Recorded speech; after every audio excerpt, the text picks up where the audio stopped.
The dusty wind carried nothing but broken promises and empty pockets when Nora Dalton stepped off the stage in Breckenridge, Colorado in the spring of 1878. Her entire life contained in a worn carpetbag that wasn't even hers to begin with. She had borrowed it from the woman who had died 2 seats over during the journey, and nobody seemed to care enough to claim it back. At 22 years old, Nora had lived in borrowed spaces, worn borrowed clothes, and survived on borrowed time. The mountain town stretched before her with its false-fronted buildings and muddy streets, and she stood there with 17 cents in her pocket and nowhere to go. The stage driver tossed down the last of the luggage without a glance in her direction. Other passengers were greeted by family or headed toward the hotel with purpose in their steps. Nora just stood there, watching the mountains rise up around the valley like ancient sentinels, their peaks still touched with snow even though spring had supposedly arrived. She had answered an advertisement for a cook's position at a boarding house, but when she had written ahead, her letter had been returned with a brief note saying the position had been filled.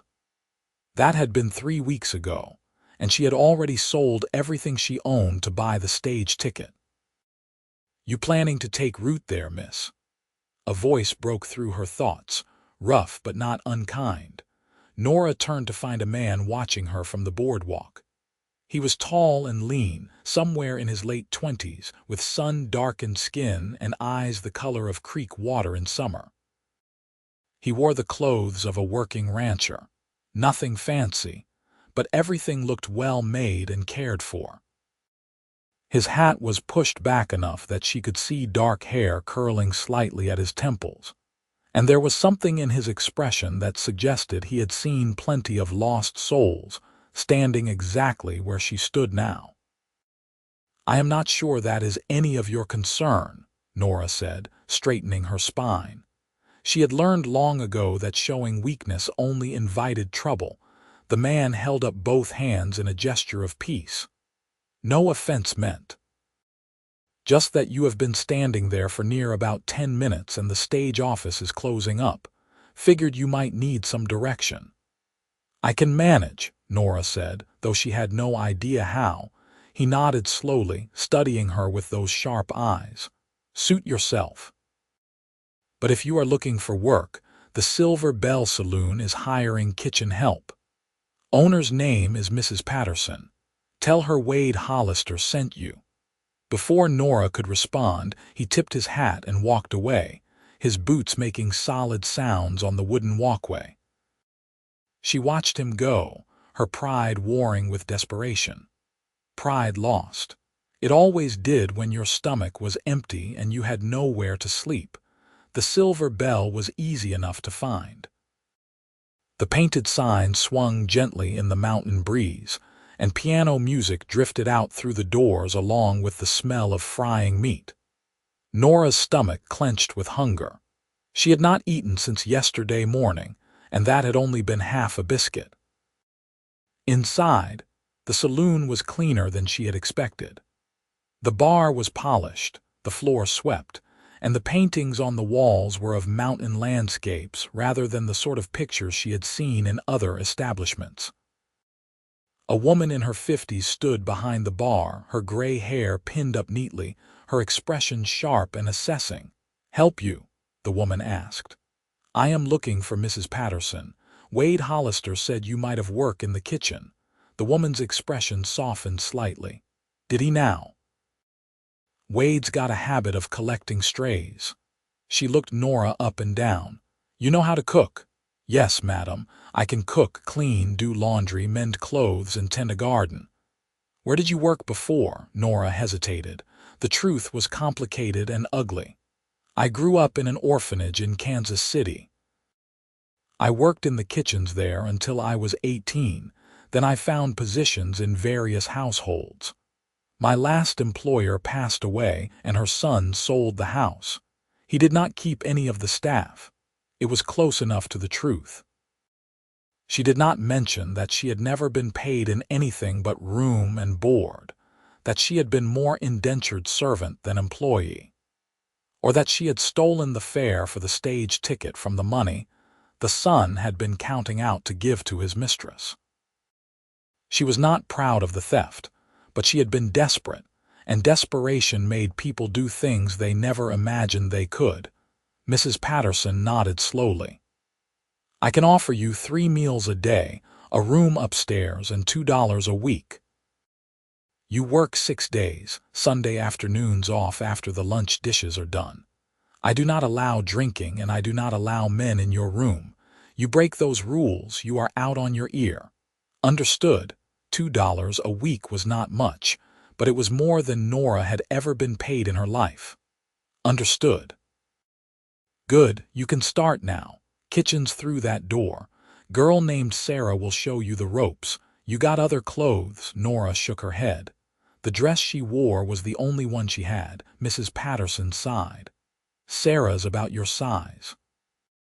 She will lend you an apron and work dress until you can buy your own. Get yourself settled, then get to work. Dinner rush starts in an hour. The work was hard but not unfamiliar. Sarah turned out to be a cheerful girl of 19 with freckles and red hair, who talked constantly while they peeled potatoes and sliced carrots.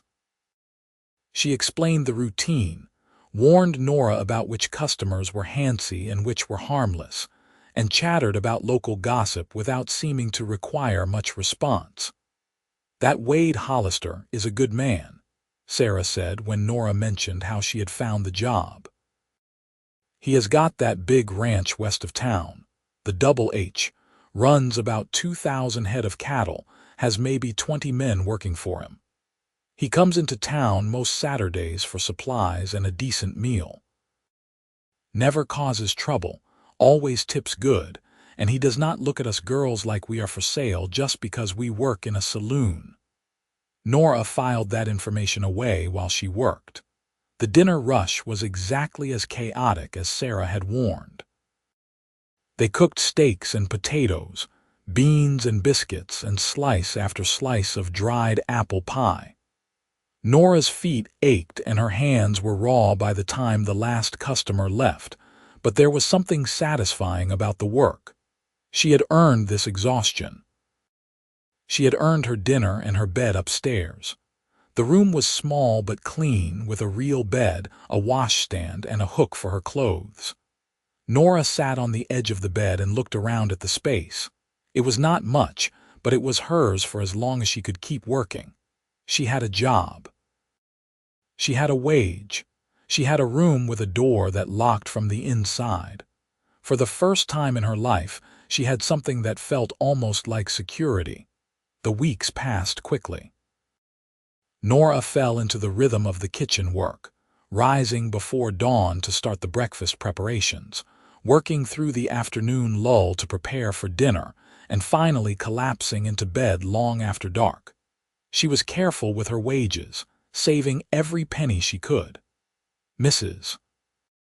Patterson was fair but stern, and Sarah became something close to a friend, though Nora was careful not to trust too deeply. Trust was a luxury she could not afford. Wade Hollister came into the saloon most Saturday evenings, just as Sarah had said he would. He always ordered the same meal, always sat at the same table near the window, and always left a generous tip. Sometimes he nodded at Nora when she came out to clear tables, and she nodded back, but they did not speak beyond simple pleasantries. She noticed things about him, though. He was patient with drunk customers, helping them outside when they got too rowdy rather than starting fights. He asked after Mrs. Patterson's rheumatism and Sarah's younger brother who had been sick with a cough. He read the newspaper while he ate, his brow furrowed in concentration, and sometimes he would sit for a long time just staring out the window at the mountains as if they held answers to questions he had not asked aloud. It was late June, when everything changed. Nora was walking back from the general store where she had finally saved enough to buy a second dress and a pair of sturdy boots. The afternoon was warm, and she was thinking about how good it would feel to have clothes that actually fit properly. She was so lost in thought that she did not notice the man following her until he grabbed her arm and yanked her into the alley between the mercantile and the feed store. "I know you," he hissed, and Nora's blood ran cold. She recognized him instantly. Frank Morrison, the son of her last employer. His eyes were bloodshot and mean, and he smelled like whiskey even though it was barely past noon. "You are that little thief who stole from me." "I do not know what you are talking about," Nora said, trying to pull away. His grip tightened, fingers digging into her arm hard enough to bruise. "The hell you do not. You took $50 from my house. I should have had you arrested, but I did not want the scandal. Then I heard someone matching your description got on a stage heading west." He shoved her against the wall, and her packages fell to the ground. "You are going to pay me back one way or another." "Let go of me," Nora said, fear making her voice shake even as she tried to sound strong. "I will let go when I am good and ready. You owe me, and I always collect my debts." The lady said, "Let go."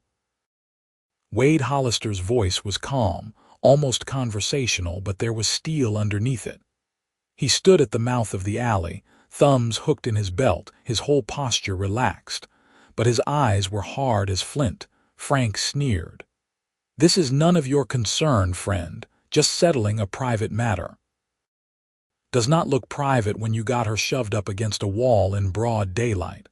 Wade took a step closer. "Looks like assault to me." "She is a thief," Frank spat. "Stole from me back in Kansas City." "That true?" Wade asked, looking at Nora. She met his eyes and made a decision. "I took stage fare from money that should have been my wages. I worked in his mother's house for 4 years without pay, just room and board. When she died and he sold everything, he turned me out without a penny. So yes, I took money that I figured I had earned." Wade nodded slowly, then looked back at Frank. "Sounds like you are even then. Best let her go and head back to wherever you came from." "Best you mind your own business," Frank snarled, finally releasing Nora's arm but squaring up to face Wade instead. It was a mistake. Wade did not look like a brawler. He looked like a rancher, someone who spent his days working cattle and mending fences. But when Frank took a swing at him, Wade moved with the easy efficiency of someone who had been in plenty of fights and knew how to end them quickly. He ducked the punch, grabbed Frank's arm, and twisted it up behind his back in one smooth motion. Frank yelped in pain. "Now, here is what is going to happen," Wade said calmly. "You are going to walk away. You are going to get on the next stage out of Breckenridge. And you are going to forget you ever saw Miss Dalton.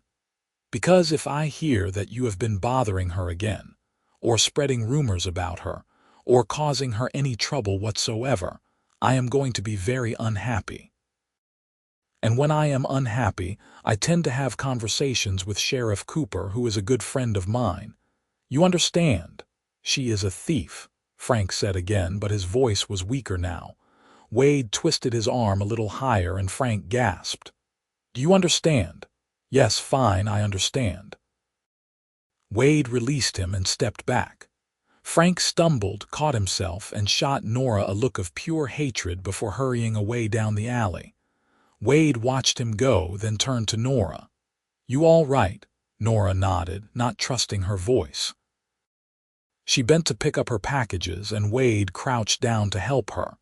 His hands were steady and careful as he gathered up her purchases. When they both stood, he handed them to her. "Thank you," Nora managed finally. "No need. Man like that should not be putting his hands on anyone." He paused, studying her face. "Did you really work for 4 years without wages?" "Yes." "That is not right." "Lots of things are not right, does not change them," Wade nodded slowly. "Fair enough. But if he comes around again, you let me know, or tell Mrs. Patterson. She will get word to me." "Why?" Nora asked. "Why do you care?" He looked at her for a long moment, and there was something in his expression she could not quite read. Because somebody should, he said finally. Then he tipped his hat and walked away, leaving Nora standing in the alley with her heart pounding and her mind spinning. That night, Mrs. Patterson called Nora into the small office behind the bar after the dinner rush. The older woman gestured to a chair and Nora sat, trying not to show her nervousness. "Wade told me what happened today," Mrs. Patterson said without preamble. Nora's stomach sank. "I can explain. No need. I have been running this establishment for 15 years, and I know the difference between a thief and someone who took what was owed to them, but I need to know if that man is going to be a problem." "I do not think so, not after today." Mrs. Patterson nodded. "Good. Because you are a hard worker, Nora, and I would hate to lose you, but I cannot have trouble in my place." "I understand. Do you?" The older woman leaned back in her chair. "I do not think you do. Wade Hollister does not involve himself in other people's business unless he has a good reason. He saw something in you worth protecting. Question is, what are you going to do with that?" "I do not understand what you mean." "I mean that opportunities do not come around often for girls like you and me. When they do, you have to be smart enough to recognize them." Mrs. Patterson stood, signaling the conversation was over. "Now get some rest. Tomorrow's Sunday, and you have earned your afternoon off." Nora left the office more confused than when she had entered. She climbed the stairs to her room and lay awake for a long time, thinking about Wade's hands carefully gathering up her packages, about the way he had stood between her and danger without hesitation, about the question in his eyes when he asked why he cared. She did not have answers. She was not sure she wanted them. Sunday afternoon found Nora with free time and no idea how to spend it. She was used to working every waking hour. Leisure felt strange and uncomfortable. She walked through town, studying the other women in their Sunday dresses, watching families head to and from the small church at the end of Main Street. She had never been part of that world. She had always been on the outside, watching through windows, serving food she did not get to eat, cleaning homes she would never live in. She ended up at the edge of town where the buildings gave way to open land. The mountains rose up all around, massive and indifferent. A creek ran nearby, the water high and fast with snowmelt. Nora sat on a fallen log and just breathed, letting the mountain air fill her lungs. "Good spot," Wade's voice said behind her, and she jumped. He held up his hands apologetically. "Sorry, did not mean to startle you. I was checking the fence line and saw you sitting here." "Is this your property?" Nora asked, suddenly worried she was trespassing. "Yes, but you are welcome to it. There's a nice view of the valley from up that ridge if you keep walking." He paused, then added, "Mind if I join you for a minute?" Nora shook her head and Wade sat down on the log, leaving a respectful distance between them. For a while they just sat in comfortable silence, watching the water rush past. "Did he leave town?" Nora asked finally. "Frank Morrison?" "Yes, took the eastbound stage this morning. I made sure of it." "Thank you, again," Wade shrugged. "You already thanked me." He picked up a small stone and tossed it into the creek. "Can I ask you something, I suppose? What made you come to Breckenridge? It is not exactly a destination for most folks." Nora considered the question. "I saw it on a map. It looked far away from everything I knew.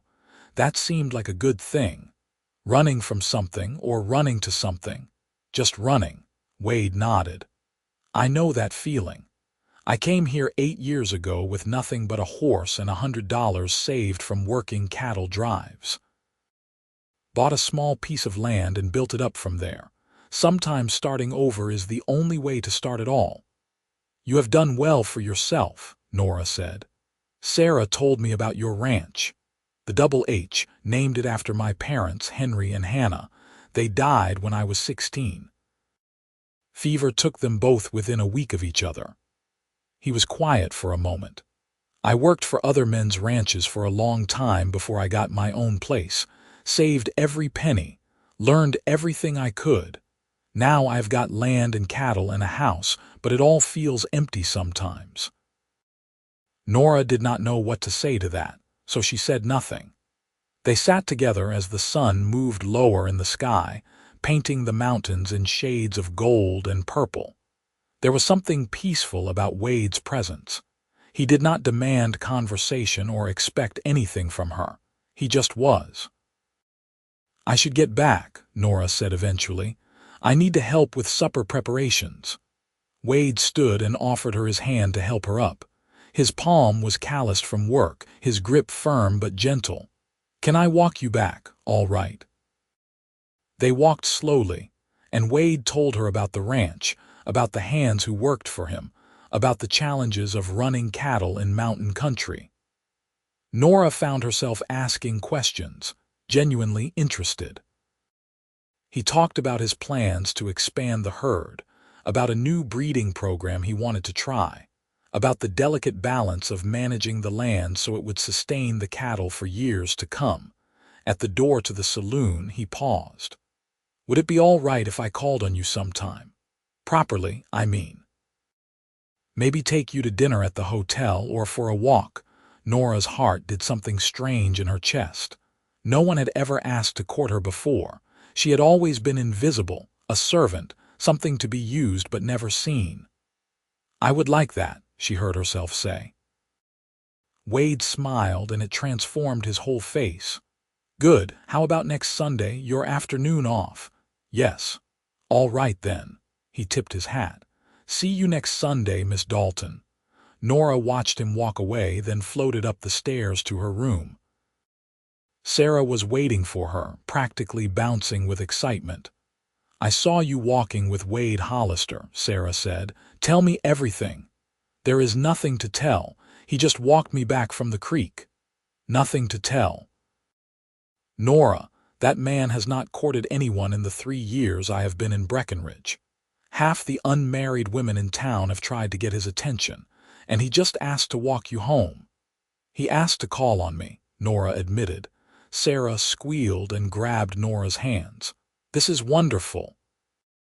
"Oh, you have to borrow my blue dress. It would look beautiful on you." "Sarah, it is just a walk. It does not mean anything." But even as she said it, Nora knew it was not true. It meant something. She just was not sure what yet. The week passed slowly. Nora worked her shifts, saved her wages, and tried not to think about Sunday. But she thought about it constantly. She thought about Wade's steady presence, his calm voice, the way he had defended her without expecting anything in return.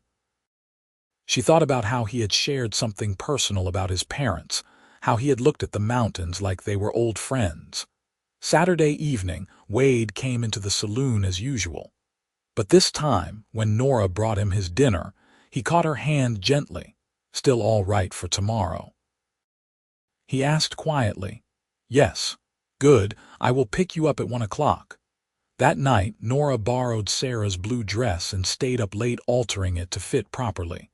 The fabric was soft cotton, faded from washing but still pretty.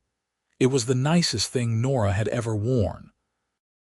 Sarah lent her a bonnet too and helped her pin up her dark hair. "You look beautiful," Sarah said, stepping back to admire her work. Nora looked at herself in the small mirror. She barely recognized the woman looking back. She had always seen herself as plain, forgettable. But in the blue dress with her hair styled, she looked different. She looked like someone who mattered. Wade arrived exactly at 1 o'clock, driving a small buggy pulled by a handsome bay horse. He wore clean trousers and a pressed shirt, and he had shaved. When he saw Nora, his eyes widened slightly. "You look lovely," he said, offering his hand to help her into the buggy. "Thank you. You look nice too." He did. He looked like a man who had taken care with his appearance, who thought this mattered, who thought she mattered. They drove out of town, following a track that wound up into the foothills. Wade pointed out landmarks, told her about the history of the area. The mining claims that had brought the first settlers, the railroad that had come through 10 years ago and transformed Breckenridge from a small mining camp into a real town. He stopped the buggy near a meadow filled with wildflowers. Purple lupine and yellow arrowleaf balsam roots swayed in the breeze, and the snow-covered peaks rose up beyond like a painted backdrop. Wade had brought a basket with cold chicken, fresh bread, cheese, and strawberries. I asked Mrs. Patterson to pack this, he admitted. I am not much of a cook. They spread a blanket and ate while Wade talked more about his ranch, and Nora found herself opening up about her childhood in the orphanage. She told him about the matron who had been strict but fair, about learning to read from discarded newspapers, about the garden she had tended that had been her only escape. I always wanted to have my own garden, she said, my own place to grow things, but I never stayed anywhere long enough. You could have a garden at the ranch, Wade said, then seemed to realize what he had implied. He cleared his throat. I mean, if you wanted, there is plenty of space. Nora looked at him, at his honest face and his steady eyes. Wade, why did you ask me to dinner? Because I like you, he said simply. Because you work hard and you do not complain. Because you stood up to Frank Morrison even when you were scared. Because when I see you, I see someone who deserves better than what life has given her so far. You barely know me. Then let me know you better. That is what courting is for, is not it? Nora smiled. I suppose it is. They stayed in the meadow until the sun started its descent, talking about everything and nothing. Wade told her about losing his parents, about the years of drifting and working and saving. Nora told him about the families she had worked for, the loneliness of always being temporary, the fear of never having anything to call her own. I have never owned a single thing, she said quietly. Everything I have ever had was given to me and could be taken away just as easily. Even the job at the saloon, as good as it is not really mine. Mrs. Patterson could let me go tomorrow if she wanted. Wade was quiet for a moment. That is not really living, is it? Always looking over your shoulder, waiting for the floor to drop out. No, but it is all I have ever known. He reached over and took her hand. His palm was warm against hers. You deserve more than that, Nora. She did not know what to say, so she just held his hand and looked at the mountains and tried to imagine what more might feel like. Wade drove her back to town as twilight settled over the valley. At the door to the saloon, he helped her down from the buggy and held her hand for just a moment longer than necessary. Can I see you again next Sunday? He asked. Yes, I would like that. Good, he smiled. Thank you for today, Nora. It was the best afternoon I have had in a long time. After he left, Nora floated upstairs to find Sarah waiting eagerly for details. But for once, Nora did not feel like sharing. She wanted to keep the day close to her heart, to examine each moment in private like precious stones. That night, she lay in bed and let herself imagine, just for a moment, what it might be like to have more. To have a place that belonged to her. To have someone who chose her, not because she was convenient or useful, but because he simply wanted her there. It was a dangerous thing to imagine. Hope had always been a luxury Nora could not afford, but as she drifted off to sleep, she let herself hope anyway. The weeks turned into months. Every Sunday, Wade came to call. Sometimes they drove out to the meadow. Sometimes they walked by the creek. Once he took her to see the ranch, showing her the house he had built with his own hands, the barn where he kept his best horses, the vast stretches of grazing land where his cattle roamed. The house was simple but well made, with a wide porch that looked out over the valley. Inside, it was clean but sparse, clearly the home of a man who spent most of his time working rather than decorating. It is a good house, Nora said, running her hand along the polished wood of the kitchen table. You built all of this yourself, me and a couple of the hands. Took us a full summer, but it is solid. Should stand for 100 years. He paused, watching her. It is kind of lonely, though. I built it bigger than I needed, thinking maybe someday I would have a family to fill it up. Nora looked at him, at the hope in his eyes, and felt her heart squeeze. Wade, I know it is too soon, he said quickly. I know we have only been courting for a few months. But I have to tell you, Nora, I am falling in love with you. I think I started falling that first day I saw you standing by the stage, looking lost and determined all at once. And every Sunday we spend together, I fall a little more. Nora could not breathe. No one had ever said such things to her. No one had ever looked at her the way Wade was looking at her now, like she was precious and necessary. I do not have anything to offer you, she whispered. I am nobody. I do not have family or money or anything of value. You have yourself. That is everything. He took her hands in his. I am not asking you for an answer today. I just needed you to know how I feel. I needed you to know that when I look at the future, I see you in it. Tears pricked at Nora's eyes. I care for you too. More than I thought I could care for anyone. But Wade, I am scared. I have never had anything permanent. I do not know how to trust that this is real. Then let me prove it to you, he said. Let me show you that I am not going anywhere, that this is real and solid and permanent. He pulled her into his arms, and Nora let herself lean against his chest, feeling his heartbeat steady and strong beneath her cheek. For the first time in her life, she felt safe. She felt chosen. She felt like she mattered. Summer deepened into fall. The aspens turned gold on the mountainsides, and the air took on a crisp edge that promised winter. Nora continued working at the saloon, but now she had something to look forward to each week. Wade became a constant in her life, steady as the mountains. He brought her small gifts sometimes, a pretty stone he found while riding, wildflowers from the high meadows, a book he thought she might enjoy. Mrs. Patterson watched their courtship with knowing eyes. That man is serious about you, she told Nora one evening. I know. Are you serious about him? Nora paused in her work, considering. Yes, but it frightens me. Love is frightening, especially when you have never had anything to lose before. But let me tell you something, girl. I was married for 20 years before my husband passed. Those were the best years of my life, and I would not trade them for anything, even knowing how it ended. Sometimes you have to take the risk. What if I do not know how to be what he needs? What he needs is you, just as you are. If he wanted something different, he would be courting someone different. Mrs. Patterson's expression softened.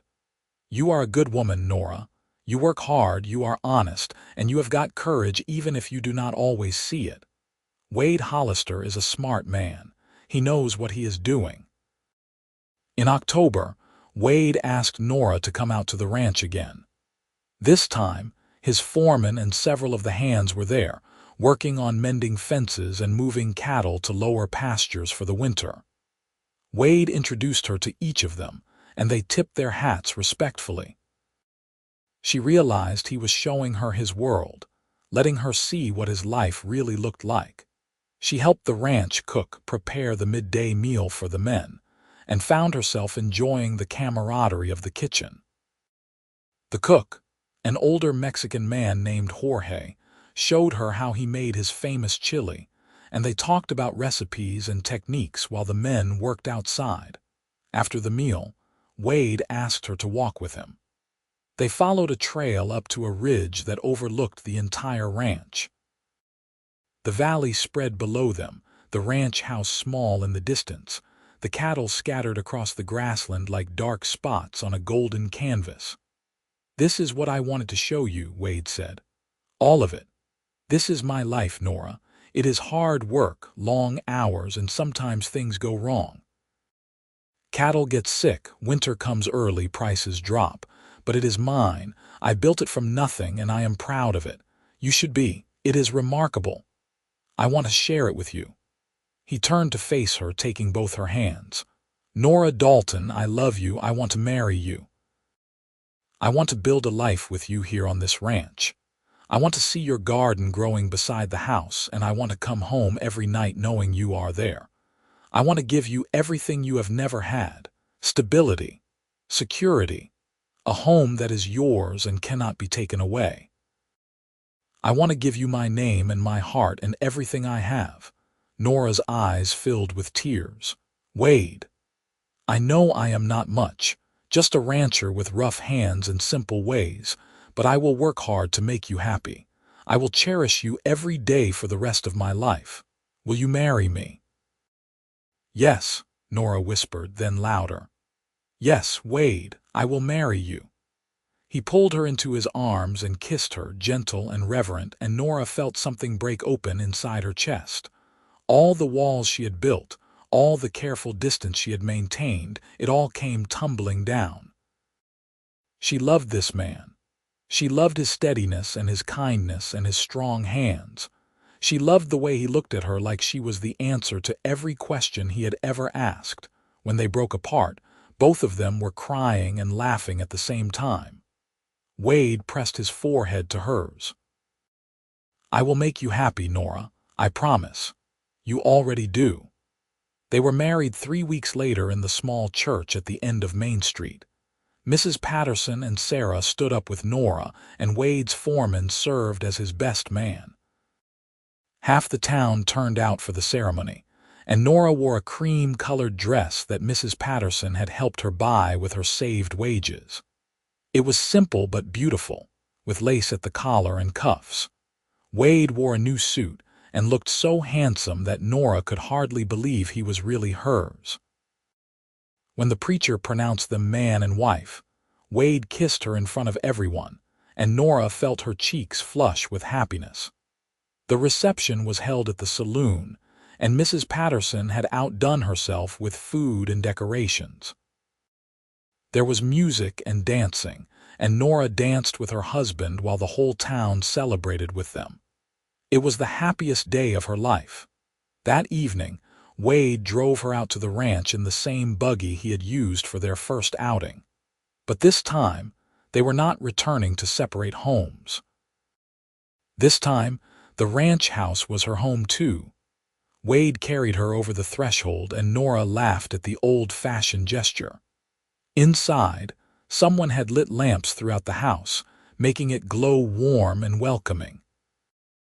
There were wildflowers in a vase on the kitchen table, and the bed in the main bedroom had been made up with a new quilt. "The hands put together the flowers and the quilt," Wade said. "They wanted to welcome you properly." Nora touched the quilt, her eyes filling with tears again. She had cried more in the past few months than in her entire life before. "It is beautiful. You are beautiful." Wade came up behind her and wrapped his arms around her waist, resting his chin on her shoulder. "Welcome home, Mrs. Hollister, Mrs. Hollister." She had a name that was truly hers now. She had a home. She had a husband who loved her. It was almost too much to believe. That night, Wade made love to her with tenderness and care, taking his time, making sure she felt safe and cherished. Afterward, they lay tangled together in the big bed, and Nora traced patterns on his chest while he played with her hair. "I still cannot believe this is real," she whispered. "It is real. You are mine and I am yours, and nothing is going to change that. I love you, Wade." "I love you too, Nora. Always will." Winter came to the high country with a vengeance. Snow piled up in deep drifts, and the temperature dropped so low that water froze solid in the well. But inside the ranch house, Nora was warm and content.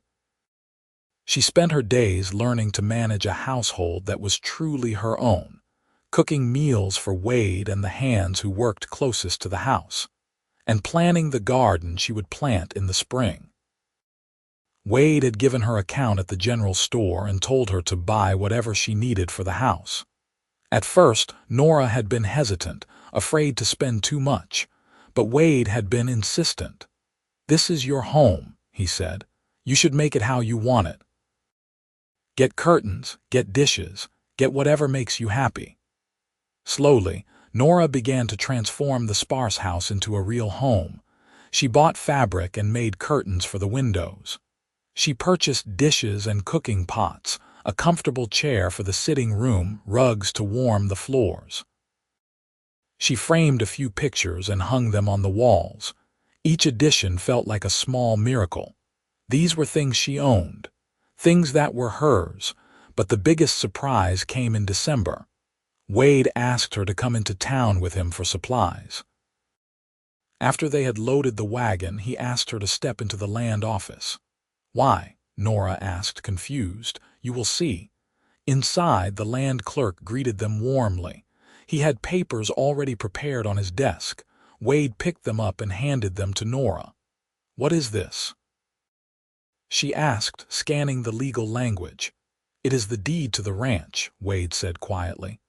"I am signing it over to your name." Nora's heart stopped. "What? No, Wade, you cannot do that." "I can, and I am." "Nora, you told me once that you have never owned a single thing." "Well, now you do. The ranch is yours, all of it.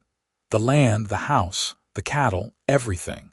If something happens to me, you will never be dependent on anyone's charity again.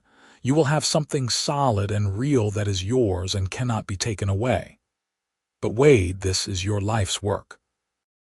You built this from nothing.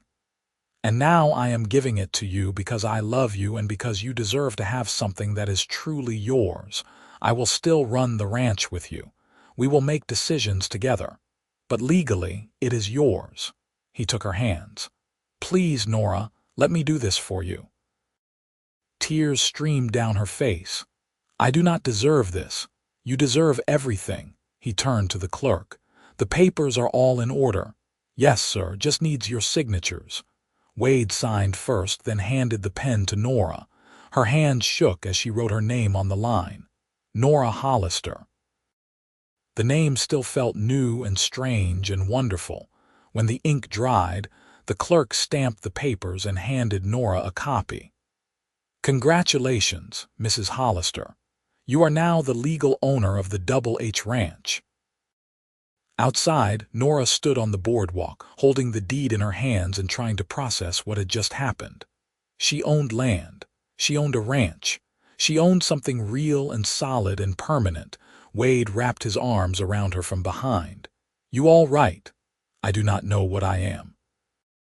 "Overwhelmed, grateful, terrified." "You do not need to be terrified. Nothing has really changed except the name on the papers. We will run the ranch together just like we have been doing." "Why did you do this, Wade? Really?" He turned her to face him. "Because I love you. Because I want you to feel secure. Because I know what it is like to have nothing, and I know what it is like to build something from the ground up. I want you to have that security. I want you to know that no matter what happens, you have something that is yours." He cupped her face in his hands. "You have never owned a single thing, Nora. Now you own everything that matters to me." She kissed him there on the boardwalk, not caring who saw. This man had given her more than land or cattle or a house. He had given her dignity. He had given her worth. He had given her a future. That night, back at the ranch, Nora carefully tucked the deed into the small trunk where she kept her most precious belongings.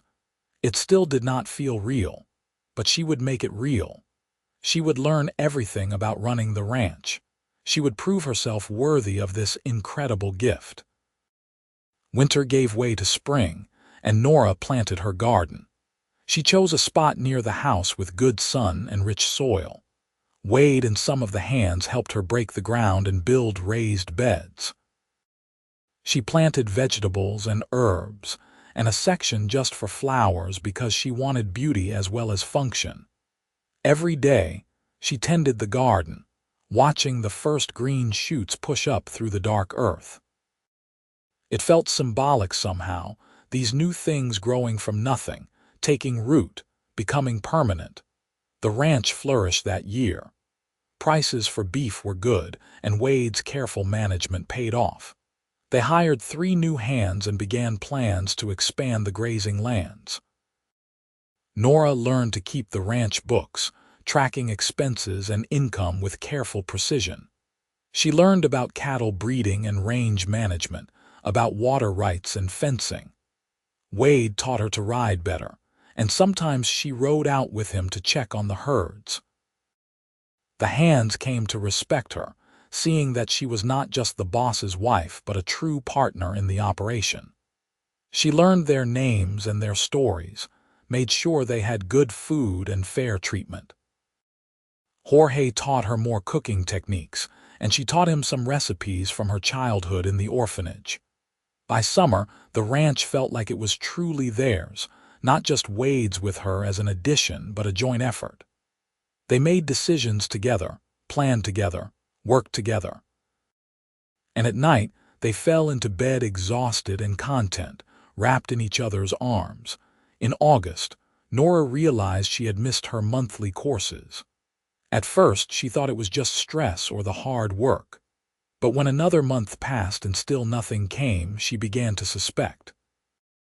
She said nothing to Wade, wanting to be sure before she got his hopes up. She visited the doctor in town, a kindly man named Dr. Richards who had delivered half the babies in the county. After examining her, he smiled. "Congratulations, Mrs. Hollister. I would say you are about 3 months along. You should expect the baby sometime in February." Nora walked out of the doctor's office in a daze. A baby. She was going to have a baby. She was going to be a mother. The thought was terrifying and wonderful all at once. That evening, she waited until after dinner when they were sitting on the porch watching the sunset. Wade had his arm around her shoulders, and they were talking about plans for the fall roundup. Nora took a deep breath. "Wade, I need to tell you something." He looked down at her, concerned by her serious tone. "What is it? Is something wrong?" "No, nothing is wrong. At least I do not think so. I hope not." She twisted her hands together. "I am going to have a baby." For a moment, Wade just stared at her. Then his face broke into the biggest smile she had ever seen. "A baby? Really? Nora, that is wonderful." He pulled her into his arms, holding her tight. "When?" "February, the doctor thinks." "February, that is perfect. Winter baby when things are slow on the ranch.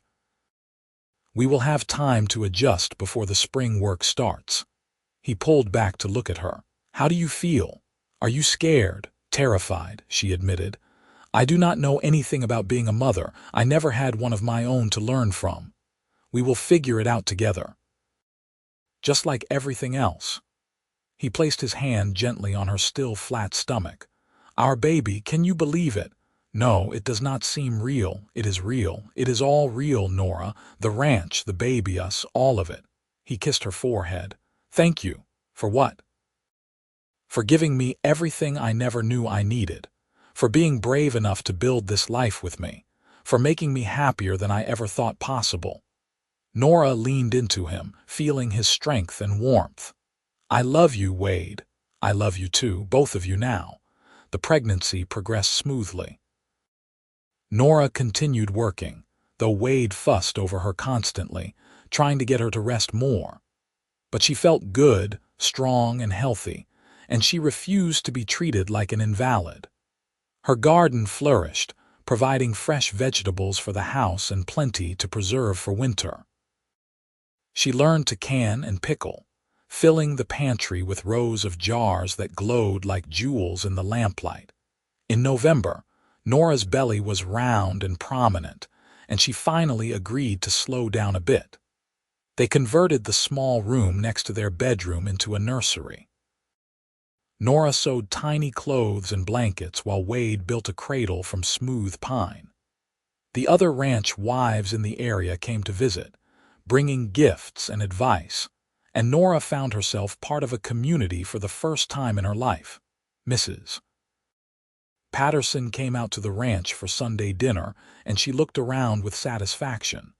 "You have done well for yourself, girl." "I have been lucky," Nora said. "Luck had nothing to do with it. You were smart enough to recognize a good man when you saw one and brave enough to take a chance." The older woman patted Nora's hand. I am proud of you." Christmas was a quiet affair, just Nora and Wade, but it was perfect. They exchanged simple gifts. Wade gave Nora a beautiful shawl, and she gave him a new hat she had bought in town. They roasted a chicken and made pie, and in the evening they sat by the fire while snow fell softly outside. "Next year there will be 3 of us," Wade said, his hand resting on Nora's belly. "3 of us," Nora repeated, marveling at the thought. "Wade, do you think I will be a good mother?" "I think you will be an excellent mother. You are patient and kind and strong. Our child is lucky to have you." "Our child is lucky to have both of us." In February, during a cold snap that froze everything solid, Nora's pains began. Wade rode frantically into town to fetch Dr. Richards and Mrs. Patterson, then paced the kitchen while the women tended to Nora in the bedroom. The labor was long and hard, and there were moments when Nora thought she could not bear it. But Mrs. Patterson held her hand, and Dr. Richards guided her through, and finally, as dawn broke over the mountains, a baby's cry filled the house. "It is a boy," Dr. Richards announced, placing the squalling infant on Nora's chest. Nora looked down at her son, at his red face and tiny fists, and felt her heart expand beyond anything she had thought possible. Wade was allowed in, and he stood beside the bed with tears streaming down his face. "A son," he whispered. "Nora, we have a son. What should we name him?" Nora asked, stroking the baby's soft head. "What about William, after my father? We could call him Will." "William Hollister," Nora said, testing the name. "I like it. Hello, Will. Welcome home." The baby settled into their lives with surprising ease. He was a good baby, healthy and strong, with Wade's eyes and Nora's dark hair. Nora learned to nurse him and change him and soothe him when he cried. Wade was besotted, holding his son every chance he got, singing to him in his rough voice, showing him off to every hand on the ranch. Spring came, and Nora was back on her feet, the baby strapped to her chest in a sling while she worked in the garden. Life fell into a new rhythm, busier than before but full and satisfying. Will grew quickly, reaching for things, learning to smile, filling the house with his gurgles and cries. One evening in May, Nora and Wade sat on the porch with Will asleep between them in his basket. The sun was setting behind the mountains, painting the sky in impossible colors. The garden was green and thriving. The cattle grazed peacefully in the near pasture. Everything was quiet and perfect. "Do you remember that first day we met?" Wade asked. "You were standing by the stage looking so lost and determined all at once." "I remember. I thought you were just another man trying to involve himself in my business.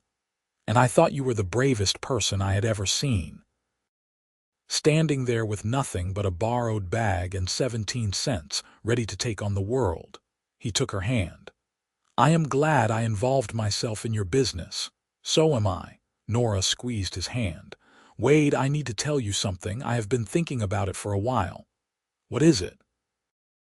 "I want to do something with the ranch. Something to help other girls like I was. Girls who have nothing and nowhere to go." She spoke quickly, afraid he would think the idea was foolish. "I thought maybe we could hire them as house help or kitchen help. Give them wages and a place to stay while they learn skills. Help them get on their feet." Wade was quiet for a moment, considering. Then he smiled. "I think that is a wonderful idea. Really. You do not think it is too much trouble?" "I think it is exactly the kind of thing someone who understands what it is like to have nothing would think of. And I think those girls would be lucky to have you as an example." He kissed her temple. "We will need to build another small house, maybe, for them to stay in. And we will have to figure out the details, but yes, let us do it." Nora felt excitement bubble up inside her. Thank you for always supporting my ideas. They are good ideas, and besides, this is your ranch. You can do whatever you want with it."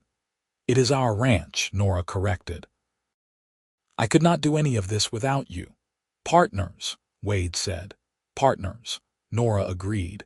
Over the next year, they built a small cottage near the main house and put out word through Mrs. Patterson that they were hiring. The first girl who came was barely 17, running from an abusive stepfather. Nora hired her on the spot, taught her to cook and keep house, and paid her a fair wage. Within 6 months, the girl had saved enough to continue west to California where her aunt lived. More girls came. Some stayed a few months, some stayed longer. Nora taught them skills and treated them with dignity, and one by one, they moved on to better situations. Word spread, and soon Nora had a waiting list. She hired another girl to help manage them all, and the cottage became a haven for young women with nowhere else to turn. Will grew from a baby into a toddler, then a small boy. He was bright and curious, following Wade around the ranch, learning about cattle and horses. Nora taught him to read using the same discarded newspapers that had taught her. He played in the garden while she worked, and at night he fell asleep listening to stories about brave cowboys and frontier adventures. 2 years after Will was born, Nora had another baby, a daughter they named Hannah after Wade's mother. She was a calm baby, content to watch the world with serious eyes. Will was fascinated by his sister, wanting to help with everything. The ranch continued to prosper. They expanded the herd, bought more land, and built a new barn. Wade hired a foreman to handle more of the daily operations so he could spend more time with his family. Nora managed the household, the girls who worked for them, and kept the books. Together, they made decisions about the ranch's future, true partners in every sense. One evening, 5 years after their wedding, Nora stood in the garden she had planted so long ago. It was bigger now, with fruit trees Wade had brought in and beds of vegetables and herbs and flowers. Will and Hannah played nearby, their laughter carrying on the evening breeze. Wade was walking up from the barn, and he waved when he saw her watching. Nora thought about the girl she had been, standing by the stage with nothing but desperate hope and 17 cents. She thought about all the years of having nothing, of belonging nowhere, of being temporary and forgettable. And she looked at what her life had become. She owned a ranch.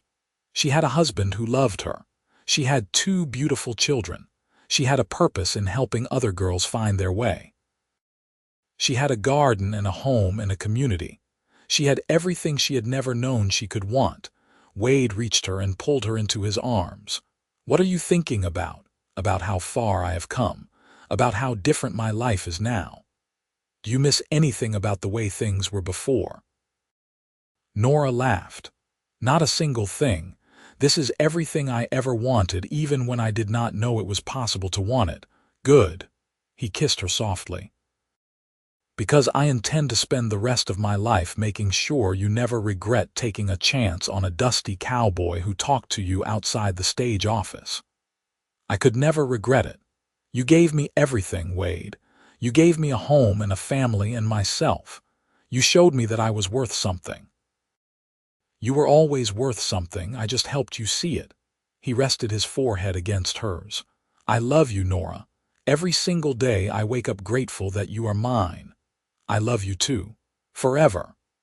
Will and Hannah ran up then, demanding attention, and the moment of quiet reflection passed. But it did not matter. There would be 1,000 more such moments, a lifetime of evenings in the garden, of watching the sun set over the mountains, of building a life together. The years continued to pass, each one full and rich. Nora and Wade had 2 more children, twin boys named Jacob and Matthew, and the house rang with noise and laughter. The ranch thrived, becoming one of the most successful operations in the county. The program for young women grew, and Nora took pride in seeing the girls she helped go on to build good lives for themselves. Will grew into a responsible young man who loved the ranch as much as his father did. Hannah became a skilled rider and showed an aptitude for business that impressed everyone.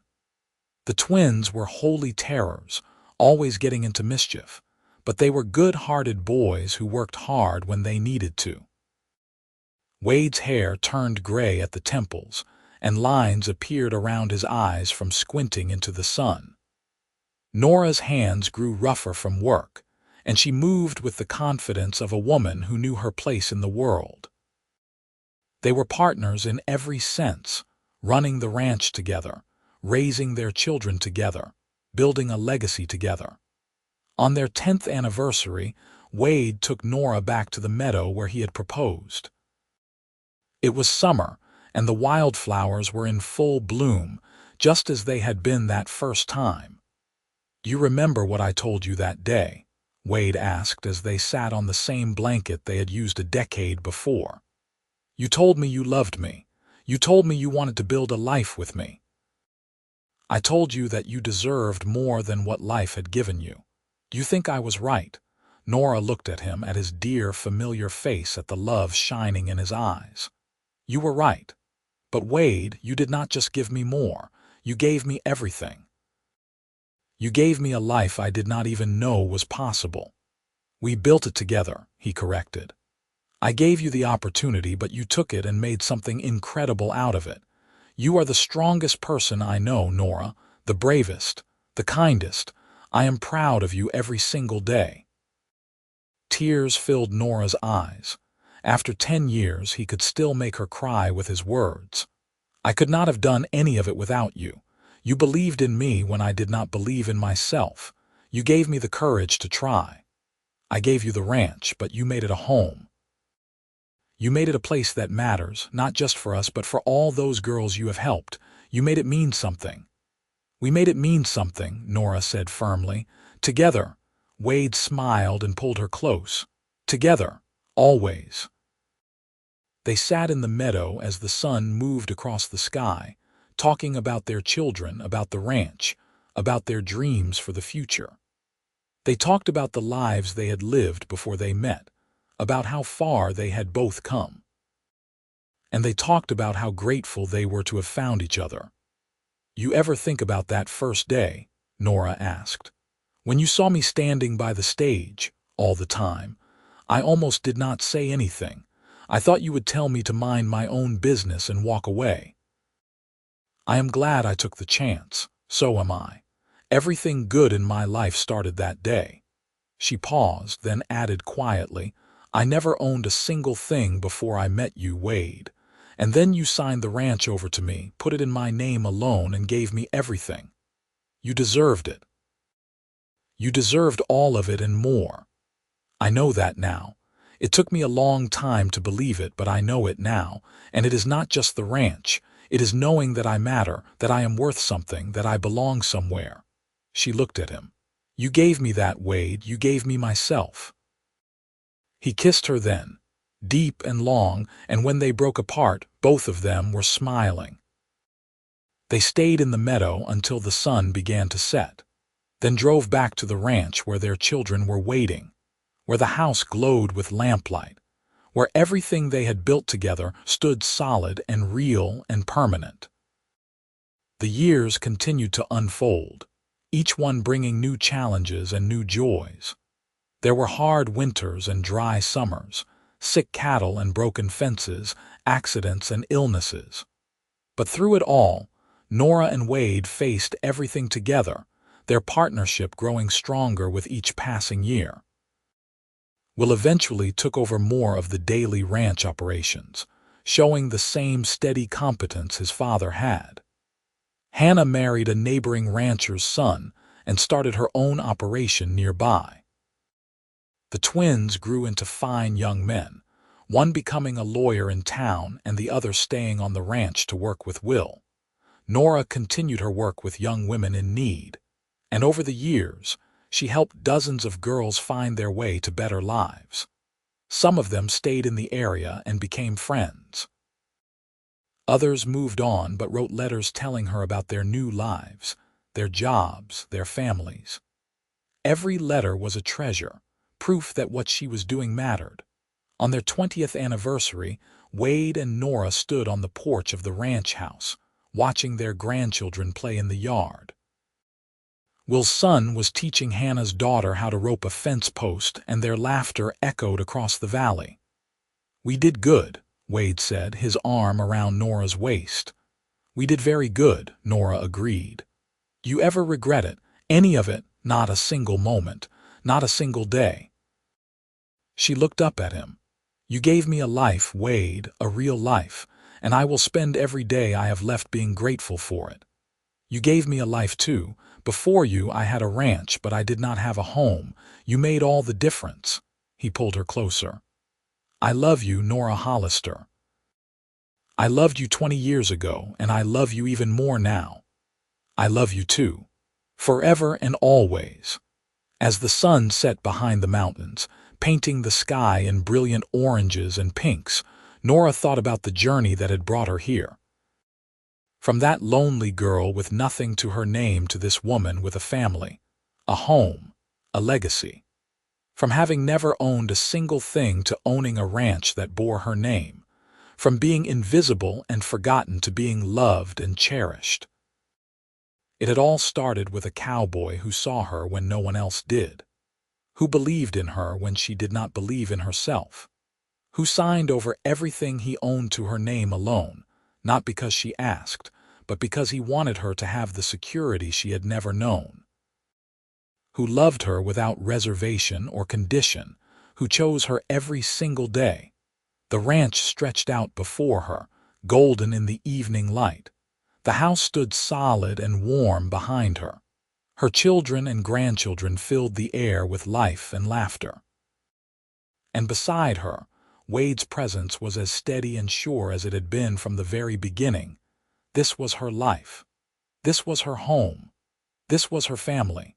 And it was real and permanent and hers. Not because someone had given her charity, but because she had earned it, built it, and made it her own. With Wade beside her every step of the way, showing her that she was worthy of everything she had never dared to dream of. Nora Dalton, who had never owned a single thing, now owned everything that mattered. And as she stood there in the glow of the sunset, surrounded by love and legacy, she knew with absolute certainty that she had finally, truly, come home.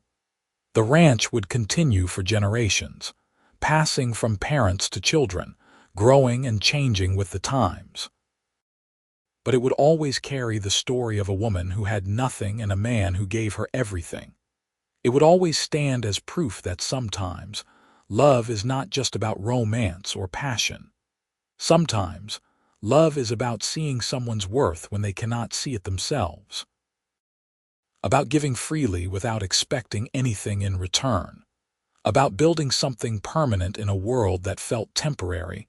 Wade had given Nora more than land or cattle or a house. He had given her dignity. He had given her value. He had given her a place to belong. And in return, she had given him a family, a home, a purpose beyond himself. Together, they had created something that would last long after they were gone. A legacy of kindness and partnership and love that would echo through the generations. And as the stars began to appear in the darkening sky, Nora squeezed Wade's hand and smiled, knowing that this was exactly where she was meant to be. This was exactly who she was meant to become. The girl who had never owned anything had become a woman who owned everything that mattered. And it had all begun with a cowboy's simple act of kindness on a dusty street in Breckenridge, Colorado, on a spring day in 1878. A moment that had changed two lives forever and set them both on a path neither could have imagined. It was a good life, a full life. A life worth living and worth remembering. And as Nora and Wade walked back into their home together, their hands clasped and their hearts full, they knew they had been blessed beyond measure. Not by luck or chance, but by choosing each other, day after day, year after year, building something beautiful out of nothing. And that was the greatest gift of all.